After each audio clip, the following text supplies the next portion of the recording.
All women are different, but they are all women. This video is androcentric from a men's point of view and is presented as opinion, commentary, and debate. Expressing opinions is not violence. These are ideas to challenge, question, and argue in public, because classical liberalism relies on the First Amendment for its dialectic. If you are a feminist, then consider this. If patriarchy truly existed as claimed, feminism could not. And if all men are trash and women are equal to men, then what are we to conclude? Women will die for their children. Men will die for their wives and children, and God chose to die for all mankind. Authority rolls up with responsibility. If this framing of facts offends you, click off to a cute cat video. Proceeding further will expose you to gamma bias and criticism directed at ideas, claims, institutions, not at any individual's virtue or dignity. Our method follows the 7 liberal arts, the trivium, grammar, logic, rhetoric, and the quadrivium, arithmetic, geometry, music, and astronomy, and the transcendentals, the good, true, and beautiful. If this framework is not for you, feel free to exit now. It's no disgrace. Women are wonderful. God bless America. Men are great. Feminismus delendus est. From Mangina to Messiah awakening men to their sacred duty to lead, written by Conrad Riker. Available now, links in description. Testosterone and Truth. How women test men like lab rats, society gaslights the observant, mom still controls your dicks, and telling jokes about her secret will get you exiled like a medieval traitor. I once watched a man beg his ex for forgiveness while she filmed it for TikTok. Look at this simp, y'all. He's on his knees again, and I realized we live in a civilization that rewards humiliation and calls it love. You think you're broken because she left you? No, you're not broken. You've been programmed. Like Pavlov's dog, you salivate at the sound of a text tone, jump when she pouts, apologize when she lies, and for what? A 2023 CDC report found that 41% of women under 30 have cheated, yet we still treat female fidelity like a birthright. You're not paranoid if you question her. You're statistically literate. The courts hand children to mothers 83% of the time. Even when evidence of alienation or abuse is clear, DSS nods along. Judges sip coffee. Dads vanish. Meanwhile, a man who says women are hypergamous gets banned from LinkedIn, while a woman who calls all men potential rapists gets a TED Talk. This isn't equality, it's inverted tyranny and the suicide rate. Men die by suicide 3.5 times more often than women, yet feminism frames men as the oppressors. Oppressors don't kill themselves in silence. Oppressors don't get laughed at when they cry. You're not weak for hurting. You're human. But feeling pain doesn't mean you stay in the prison. I've seen men cry over women who wouldn't cry if they died. I've watched sensitive boys beg for scraps of attention while real men, the ones who decide, act, and walk away, are called toxic. Let me be clear, decisiveness is not toxicity, it's oxygen. A woman doesn't test you because she's evil. She tests you because her DNA remembers the Ice Age, when weak men got her clan killed. She's not wrong to test. You're wrong to fail. And fail you do when you ask, what do you want to do instead of doing? When you leak her secrets to your boys like a gossiping barmaid. When you let mom veto your future wife. These aren't quirks. They're betrayals of your nature. You were born to lead pack, build fire, guard the cave, not to process feelings in a circle while some woman calls you emotionally stunted because you won't cry on cue. The red pill isn't about hating women. It's about respecting reality. Women are not broken men. Men are not failed women. We're different, and difference is not discrimination. It's design. You want freedom? Then stop outsourcing your self-worth to a womb with a phone. Build your own world. Speak truth. Keep secrets. Break enmeshment. Lead or remain a footnote in a story and a ghost in your own life. The trial by fire testing if he can lead. The world is not dangerous because of those who do evil, but because of those who look on and do nothing. Albert Einstein, I watched a man die last summer. Not physically, though that would have been kinda, but socially, sexually, spiritually. It happened at a backyard barbecue. His girlfriend was struggling with the propane grill. The flame wouldn't catch. She clicked the igniter 10 times. Nothing. She looked around, frustrated. He stood 3 feet away, thumbs deep in his pockets, phone glowing in his hand, scrolling TikTok like it was a sacred text. He said, "Let me know when it's ready, not let me fix it, not step back, I'll handle this." No, he outsourced fire. A real man walked over. No drama, no announcement, adjusted the gas valve, hit the igniter, and walked off to flip burgers. That night, the woman slept with the man who fixed the fire, not the one who waited for it. This isn't gossip, it's a parable, and it's playing out millions of times a day across the West. Every time a man fails the most basic test, will you lead when action is required, or will you spectate like a eunuch in a war council? You think I'm exaggerating? Let's talk about testing, not the SATs, not a blood panel. I'm talking about the unconscious ritual women use to separate men from boys.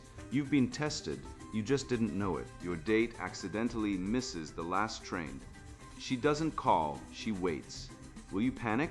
Will you say, "I don't know, what do you want to do?" That phrase, "what do you want to do," is the linguistic suicide note of modern masculinity. It signals surrender. It's the verbal equivalent of handing her the steering wheel and saying, "You drive, I'll nap." Women don't want to drive, they want to be driven. That's why when you say, "What do you want to do?" you might as well say, "I am unfit to lead. Please dominate me emotionally and eventually replace me with a man who doesn't ask that." And she will. Because biology doesn't care about your feelings, it cares about survival. And female hypergamy, yes, I said, it is not a social construct. It's a Darwinian algorithm. Women evolved to mate with the highest status male available. That's not slutty, that's adaptive. In a world of predators and scarcity, the woman who picked the weak man died childless. The one who picked the provider, protector, and problem solver passed on her genes. Feminism calls this manipulation. No, it's wisdom. The manipulation is telling men they're toxic for wanting to lead. Let's go deeper. Every tribal society ever studied Papua New Guinea, the Kung, the Yanomami leadership is earned through demonstrated competence. Not emotional validation, not HR diversity training. A man becomes chief by solving problems, hunting the boar, settling disputes, defending the village. The moment we replaced that with bureaucratic committees, safe spaces, and consensus decision-making, we began civilizational suicide. Look at the data. In the US, male suicide rates have skyrocketed while leadership roles in government and corporations are increasingly held by women or beta males who talk a lot and do nothing. Why? Because we've pathologized masculine decisiveness as toxic, while rewarding female indecision as collaborative. We've outsourced leadership to people who've never led anything except a Pinterest board. Compare James Bond to the modern sensitive male lead in Hollywood. Bond decides. He acts, he dominates, he doesn't cry, he doesn't ask permission, he doesn't apologize for existing. Now watch any Netflix rom-com. The male lead is a neutered husk, crying over his childhood, asking his female friend for dating advice, apologizing for having an opinion. One is iconic.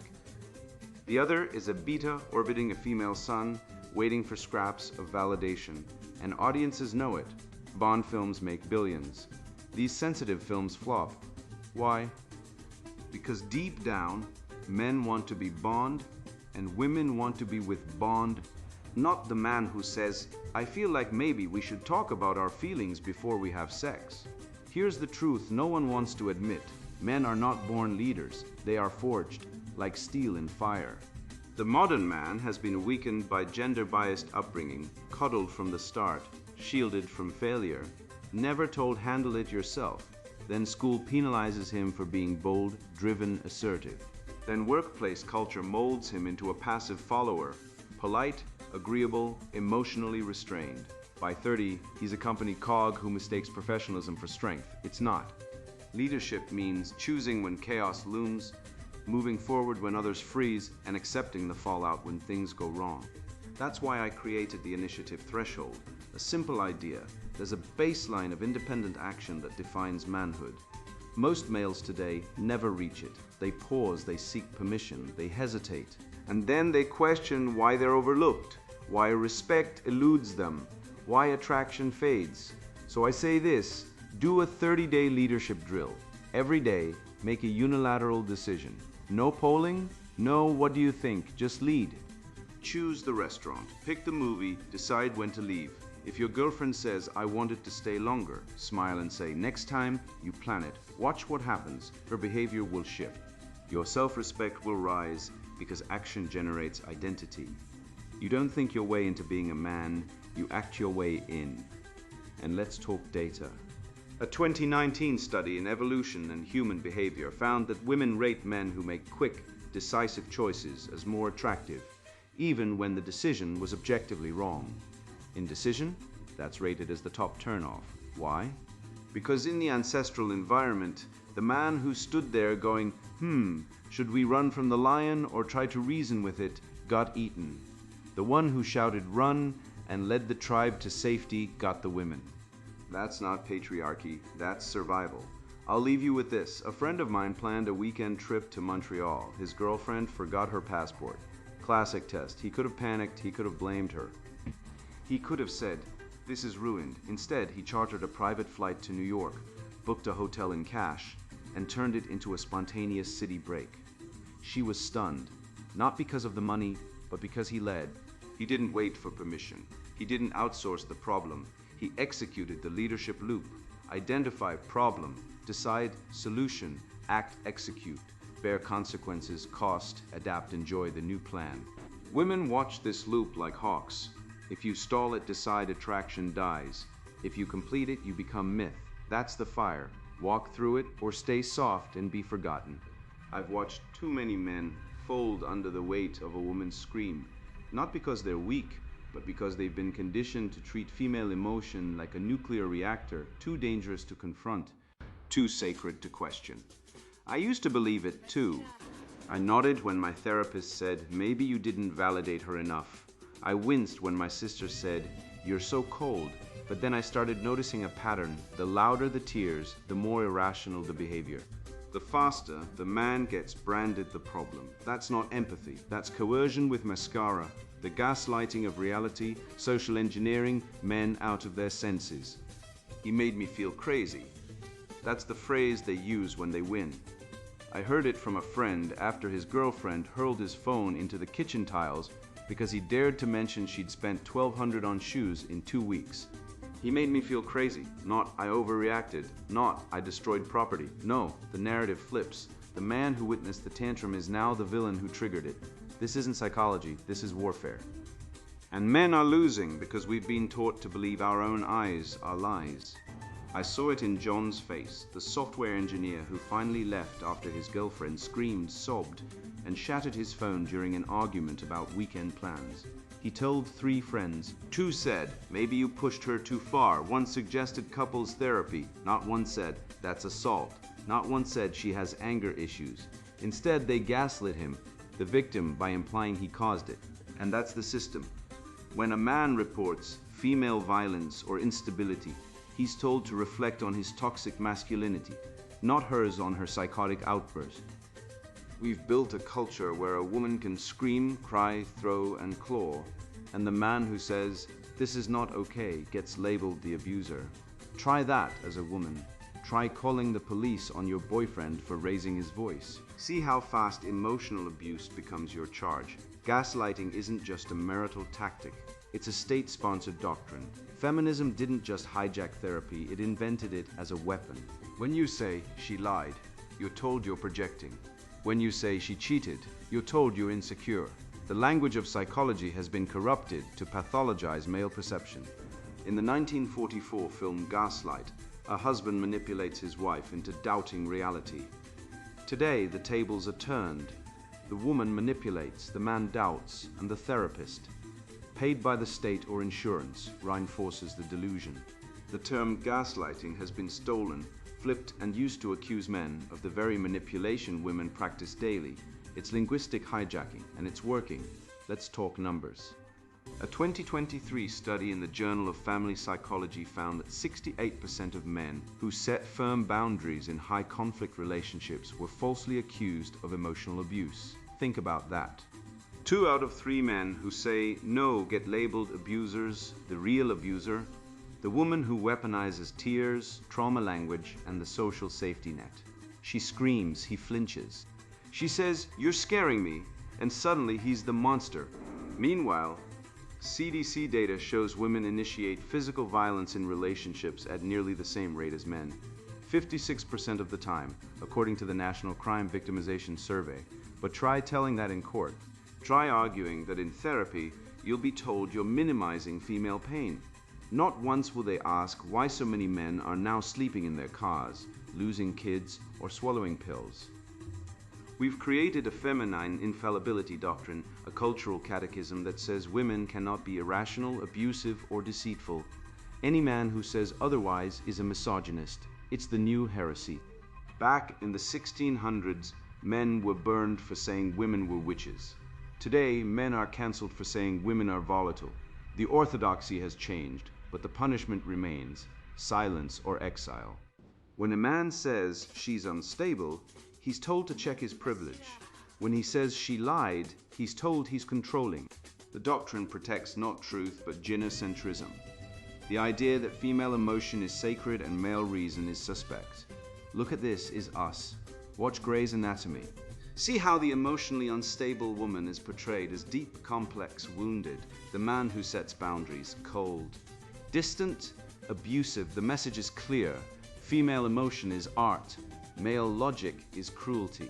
We've elevated hysteria to virtue and discipline device, and men eat it up because we were trained from childhood. Don't make her cry. She's sensitive, that's not love, that's emotional blackmail. And it starts early: mothers shielding daughters, teachers coddling girls, schools punishing boys for normal boy behavior. The system grooms men to surrender their judgment at the first sob. I've seen the gaslighting triangle in action: the accuser, female; the enabler, therapist, HR, friend; and the victim, male. The man reports the outburst. The therapist says he needs anger management. The HR department says he made her feel unsafe. The friend says he should work on communication. Suddenly he's isolated, discredited, stripped of agency. It's a modern inquisition, no stakes, just social death. And the remedy? The reality reclamation protocol. Keep a journal, write it down, date, time, quote, action. When she says you never said that, you say October 12th, 8:47 p.m., you said X. Use timestamps. Use recordings where legal. Bring witnesses. Reclaim your epistemology. Your mind is not the problem. The lie is. And let's talk about the elephant, cuckoldry. DNA studies show 1 to 3% of children are not fathered by the man who thinks he is. That's 1 in 33. But try asking for a paternity test. Try voicing doubt. You'll be called paranoid, abusive, controlling. Meanwhile, she can demand a polygraph if you glance at another woman. The double standard isn't accidental. It's engineered. It serves the system. It keeps men doubting, paying, and silent. Same in family court. Men lose custody 70% of the time, even with equal income and no abuse. But if you hit her, even in self-defense, you're in jail, she hits you, she gets a restraining order and half your savings. This isn't justice. This is social engineering. They don't want men to lead. They want men to obey. They don't want strength. They want submission. And they'll use every tool, therapy, media, law, religion, to make you doubt your senses. But I say this: trust your eyes, trust your gut. When she screams, throws, lies, and then says, "You're the problem," know the truth. You're not broken, you're awake. And the first step to freedom is realizing the gaslight isn't yours, it's theirs, and it's time to turn it off. I used to think being a good son meant obedience, answering every call, attending every dinner, absorbing every guilt trip like it was Holy Scripture. But the truth hit me like a slap. I wasn't honoring my family. I was serving a system designed to keep men infantilized, emotionally castrated, and spiritually neutered. Every think of your mother's feelings was a chisel striking the marble of my manhood, slowly carving me into a statue of compliance. And the worst part, no one warned me. The schools didn't, the churches didn't. The therapists, steeped in feminist dogma, called it emotional intelligence. It wasn't, it was subjugation by stealth. The blood pact, family boundaries, and the cult of the mother-son dyad. He who has a why to live can bear almost anyhow. Nietzsche. But what if your why was programmed by someone who needed you weak? I was 31 before I realized my mother wasn't a nurturing angel. She was a puppeteer with invisible strings made of guilt and oatmeal cookies. I'd text her before buying a new shirt. I canceled a trip to Costa Rica because she said she'd feel abandoned. I'm not joking. I'm not an outlier. I'm the average Western man raised under the cult of the mother-son dyad, a toxic fusion disguised as love, enforced by genocentric dogma and sanctified by churches that preach family unity while ignoring the actual Bible. A man shall leave his father and mother and cleave to his wife. Try doing that in 2024. You'll be called selfish, cold, disrespectful. You'll be told you're breaking your mother's heart. Let me be clear. Emotional manipulation is not love, it's control. And it's the single greatest obstacle to male sovereignty. Mark, a friend of mine, spent 9 years dating Sarah. They lived together, shared a dog, talked about kids. Then Sarah said, "Let's get engaged." Mark said, "Let me talk to my mom first." His mother took one look at Sarah's LinkedIn photo. She worked in marketing, wore a blazer, and declared, "She'll drain you dry." Mark called off the engagement, not because Sarah was bad, because his mother weaponized motherhood like a Molotov cocktail. "After all I've done for you," she said, voice trembling. "I raised you alone." He believed her. He still does. And now he's single, drinking boxed wine on a pull-out couch, wondering why women don't respect real men. Newsflash, women don't respect men who answer to their moms. No woman wants to marry the understudy. You're not loyal. You're lobotomized. Turn on Modern Family. There's Phil Dunphy, a grown man, taking parenting advice from his mother-in-law, Claire's mom, who treats him like a golden retriever, who occasionally sits when told. The audience laughs, but it's not funny. It's conditioning. The show rewards emotional dependence and punishes autonomy. The man who sets boundaries, he's the uptight one, the weirdo, the villain. This is cultural programming. This is how you raise men who ask permission to breathe. Feminism didn't create this. Leftism didn't invent it, but they exploited it. They weaponized it. While preaching equality, they undermined male authority in the home by elevating female emotional dominance. First through the mother, then the wife, then the state. The state becomes the mother. The bureaucracy becomes the nurturer. And the man, he becomes a child forever begging for approval. I ran an experiment. I told my mother I wouldn't be coming to Thanksgiving. I'm building my own traditions, I said. She responded with a 47-minute voicemail that began with sobbing and ended with, "I guess I'll just eat alone and die quietly." I didn't flinch. I spent that weekend building a bookshelf with my girlfriend. We made pumpkin pie from scratch. My mother survived. In fact, she went to my sister's that year and complained the whole time about the dry turkey. The lesson: guilt is a currency. And most men are broke because they keep paying emotional debts they never incurred. You didn't ask to be born. You don't owe your mother your life. You owe her gratitude, yes, but not your autonomy, not your marriage, not your future. The family loyalty tax is real. It's the invisible fee you pay to stay in the family's good graces. Miss a birthday, you're selfish. Don't attend the weekly Sunday dinner. You're disconnected. Bring your girlfriend. She doesn't fit in. The goal isn't inclusion, it's control. The family isn't a sanctuary. It's a fiefdom run by emotional blackmail. And the king, it's usually the mother. She doesn't need a crown. She has guilt, martyrdom, and the phrase, "I sacrificed everything for you." Let's run the numbers. A 2022 Journal of Marriage and Family study found men with enmeshed family boundaries were 3 times more likely to see their marriages fail and twice as likely to suffer clinical depression. You're not being close to family, you're being eaten alive. I once watched a man, let's call him Dave, argue with his fiancée because she didn't want to attend his parents' 40th anniversary party. "It's family," he said. "You have to be there." She replied, "I've been excluded from every Sunday dinner for 2 years. I'm not your afterthought." He called her jealous. He didn't see it. He was programmed. His mother had spent decades teaching him that her comfort mattered more than his future. That's not love. That's emotional incest. It's not sexual.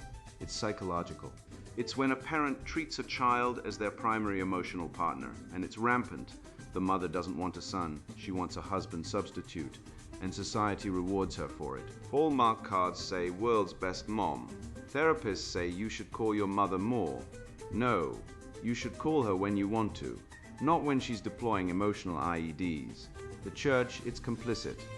Pastors preach honor your father and mother, but ignore the next verse, leave and cleave.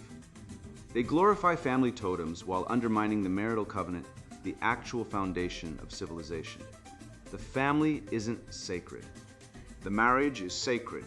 Break that and you break the future. But try telling that to a congregation that claps when a 40-year-old man introduces his mommy during a baptism speech. You'll be excommunicated. Or worse, called toxic. I ran a boundary boot camp with 5 men. Rule no family contact for 6 months. No calls, no visits, no guilt. Use the time to build your household.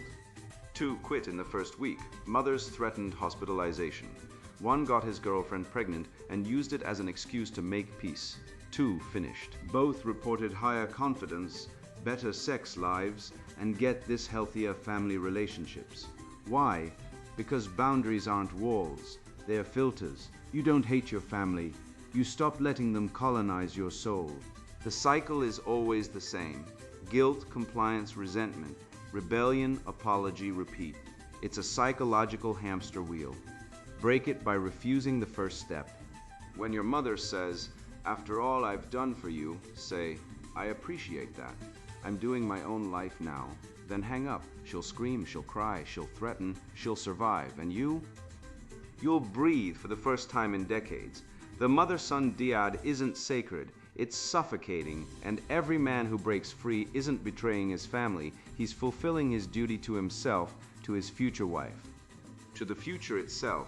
I used to think loyalty was just about showing up, being there when things got hard, but I was wrong. Loyalty isn't passive, it's a fire you carry. I learned this the hard way, through silence. Through watching men talk themselves out of relationships, respect, and real power just to feel seen in a group chat or get a cheap laugh. I saw how fast trust burns when a man can't hold a secret. And that's when it hit me.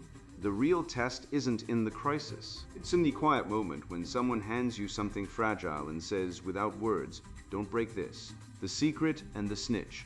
Trust, honor, and the death of male loyalty. A secret between men is not just information. It's a covenant.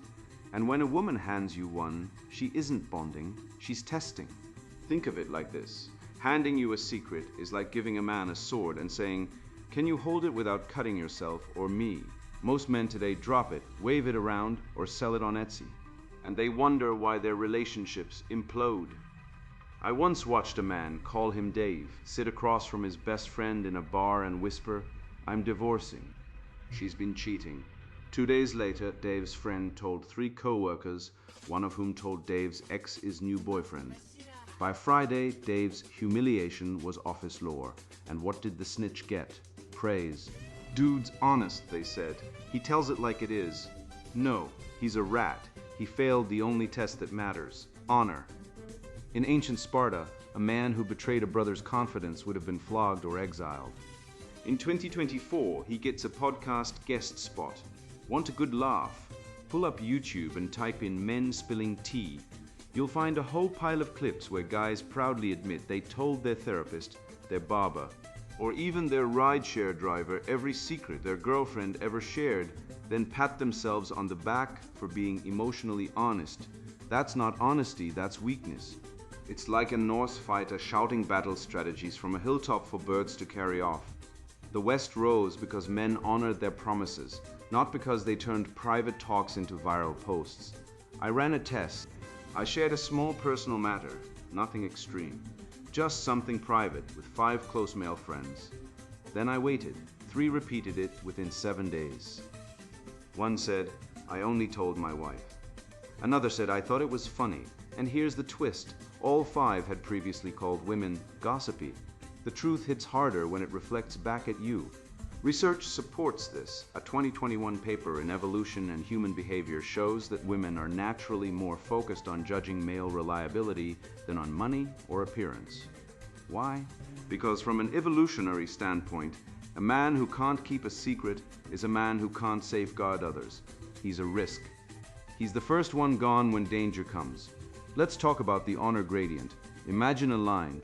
On one end, men like Marcus Aurelius, who ruled an empire but kept his private griefs in his journal. On the other, men like the guy who tells his co-worker's wife that her husband watches porn. Most modern men, they're sliding into the gutter, and women know it. They run what I call the trust algorithm: share, observe, evaluate, reward or punish. Tell a woman your secret, and she's not touched, she's auditing. She wants to see if you'll tell hers. Most men do, and then they wonder why their relationships are transactional. I once had a woman tell me she cheated on her ex. I said nothing. Not to her, not to my friends, not even in my journal. 6 months later, she told me she'd chosen to stay with me because you were the only guy who didn't run to tell someone. That wasn't virtue, that was strategy. She wasn't falling for me, she was vetting me, and I passed. Most men fail. They think bonding means sharing secrets. No, bonding means withholding them. True camaraderie isn't built on gossip, it's built on silence. Look at family court records. Men lose 80% of custody battles. Why? Because they open their mouths. They tell judges, therapists, friends, yeah, she cheated. Yeah, I wanted out first. And the system weaponizes their honesty. Meanwhile, women lie on affidavits, manipulate evidence, and gaslight with impunity. But you won't catch them spilling secrets about their allies. They protect their own. Men, we sell each other out for a laugh at a barbecue. The Bible says, "A faithful man shall abound with blessings." Proverbs 26.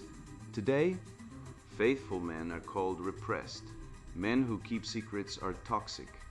Men who protect their brothers are enablers. But here's the truth: honor is survival. In tribal societies, snitches were exiled or executed. Not because the tribe was cruel, but because trust was the only thing keeping them alive. One betrayal could get everyone killed. Today we hand snitches book deals. We call them courageous. We're not evolving. We're devolving. So here's my challenge: for 1 month, become evolved. Share nothing about others, not their failures, not their sins, not their jokes, not even harmless gossip. Watch what happens. People will start telling you things. They'll trust you, they'll follow you. Because in a world of snitches, the man who stays silent isn't just rare, he's dangerous. He's the one who can't be bought. He's the one who can't be broken. And if you still think spilling secrets is honest, ask yourself, why do prisons have snitch rules? Why do gangs execute informants? Because loyalty isn't a virtue, it's strategy. And the man who betrays his own kind doesn't get a medal, he gets a knife in the ribs. You wanted the truth? Here it is. The empire is run by emotional terrorists, and you've been paying the ransom in silence. You've been told that being a man means being quiet, compliant, emotionally available on demand, and financially enslaved while being treated like a disposable appliance. But you are not a toaster. You are a sovereign being forged in the fire of logic, duty, and self-mastery. And the moment you stop apologizing for existing, the world shifts. I once watched a man at a bar explain to his date that he didn't believe in toxic masculinity. She smiled. Then she dumped him a week later for a guy who owned a motorcycle and never asked her opinion on anything. Surprise. Women don't want beat-up providers. They want alphas who don't need approval. The data is irrefutable. 84% of women initiate breakups in long-term relationships. 60% of divorcing men lose primary custody, and men are 3.5 times more likely to die by suicide than women, because we're taught to suppress, not lead. The system isn't broken. It's working exactly as designed: to neuter men, monetize their labor, and transfer power to those who scream the loudest. Feminism isn't about equality. It's about supremacy, wrapped in trauma language and tax-funded NGOs. They call it empowerment when a woman aborts her 7th child while calling her ex a deadbeat for missing child support. They call it bravery when a girl lies about assault and ruins a boy's life. They call it therapy when a man is told he's abusive for wanting his kids every other weekend. The entire structure is a confidence game built on female hypergamy, state-enforced gynocentrism, and the myth of equal outcomes. But you see through it now? You've passed the tests. You've reclaimed your mind. You've drawn the line at family enmeshment, refused to leak secrets, and stopped letting women run psychological fire drills to see if you'll lead. You've stopped asking, "What do you want to do?" and started saying, "We're doing this." And the world responded, that woman who used to play emotional Jenga with your sanity. She's now wondering why you're so calm, so unshakable, so dangerous. Because you've awakened, and once a man wakes up, no amount of gaslighting, guilt-tripping, or HR complaints can put him back to sleep. So go forth, lead. Build, protect, and when the next woman tries to test you by forgetting her ID, by crying when you say no, by telling you a secret just to see if you'll betray it, smile, pass the test, then walk away. Because you're not here to please, you're here to prevail. And now the sponsored book introduction from Mangina to Messiah, awakening men to their sacred duty to lead. You've been lied to. Not subtly, not accidentally, but systematically. I was once like you, a modern man nodding along as women sneered at chivalry, corporations pathologized leadership, and therapists pathologized strength. Then I watched my brother, a Navy SEAL who stormed terrorist compounds, get stripped of his kids because his ex-wife's emotional needs outweighed his decade of sacrifice. The same courts that called him a hero labeled him a toxic risk to his children. That's when I stopped swallowing the blue pill. This book isn't for everyone. If you still think toxic masculinity means anything beyond feminist wordplay to shame men into submission, close these pages now. Go binge Netflix's latest castration propaganda. But if you're among the millions of men who sense something's deeply wrong, why women's empowerment correlates with skyrocketing antidepressant use, why 94% of workplace deaths are male, yet feminists scream about oppression, why Hungary's pro-family policies boosted births while our cities rot with childless cat ladies. This is your lifeline. I've lived through the worst parts of being a man today. I've played the ally role, cheering on female co-workers who then got me passed over for a promotion. I've been with women who wanted me to pay for everything while talking about equality. I've seen the dark side of feminism, how abortion centers are often near Masonic buildings, how believe all women led to modern witch hunts. This isn't just talk, it's real and ugly. Here's what you'll gain. Clarity on why Japan's herbivore men and TikTok brain rot are Marxist depopulation tactics. Proof that motherhood is women's biological imperative, not a patriarchal construct. Strategies to dodge the simp traps draining your wallet and will. Data-backed rebuttals when some screecher cites wage gaps while ignoring male workplace carcasses. Weak men begone. This book will offend you. Manginas, male feminists, soy jacks, you've been warned. But for the weary warrior who senses his God-given duty to lead, who's ready to swap feminist-approved vulnerability for unapologetic dominion, this is your exodus. The West won't save itself.